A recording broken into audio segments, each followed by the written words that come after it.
A dimly lit living room filled with scattered toys, the air is thick with tension as two boys, Stephen and Ryan, argue loudly, expressing their frustrations and hurt feelings, while their mother Jessica enters the scene, visibly drained,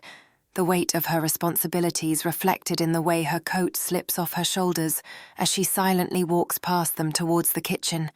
mechanically opening the fridge to retrieve old leftovers, placing them in the microwave as its hum momentarily fills the silence, allowing her to reflect on the monotonous cycle of conflict and emotional desolation that has engulfed her life,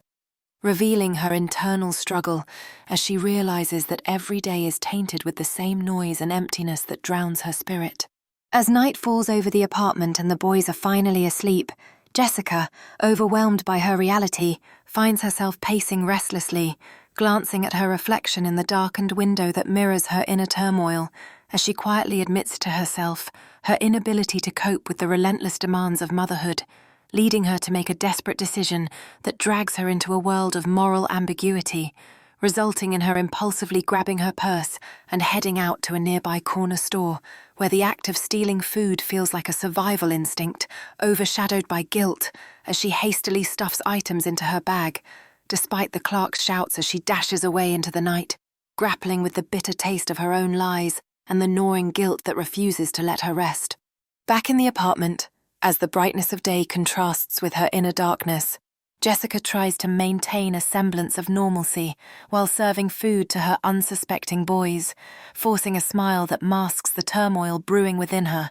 knowing all too well that they are blissfully unaware of the truth she hides and the extent of her struggles, compelling her to cling to the illusion that if she pretends hard enough, perhaps everything will simply fade away into nothingness, only to find herself sitting alone later that night after they've gone to bed, staring at her trembling hands, which reflect her increasing anxiety and the weight of her choices, until ultimately she reaches her breaking point and, unable to bear the burden of guilt any longer, she finds herself kneeling on the floor, clutching her head in despair as she cries out in desperation for relief from the identity she feels trapped in. Ultimately, she makes her way to the police station, standing before the officer with a heavy heart as she openly confesses her wrongdoings, pleading for assistance in a moment of vulnerability and desperation, knowing that this step may be the only path toward redemption. Inside the prison chapel, a mix of somberness and hope fills the air as Jessica sits among other women, each grappling with their own pasts, while she clutches a Bible in her lap, feeling the weight of her own mistakes, yet finding solace in the gathering. And as she rises to address the group, her voice is steady and filled with newfound determination as she shares her story, revealing that she once believed her life had come to an end when those prison doors closed behind her. But in truth, it was within these walls that she discovered a different form of freedom,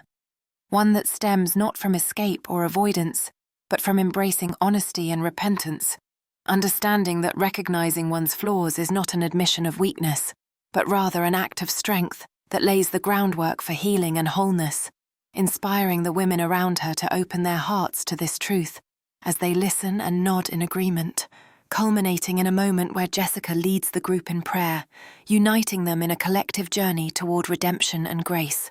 In a dimly lit living room filled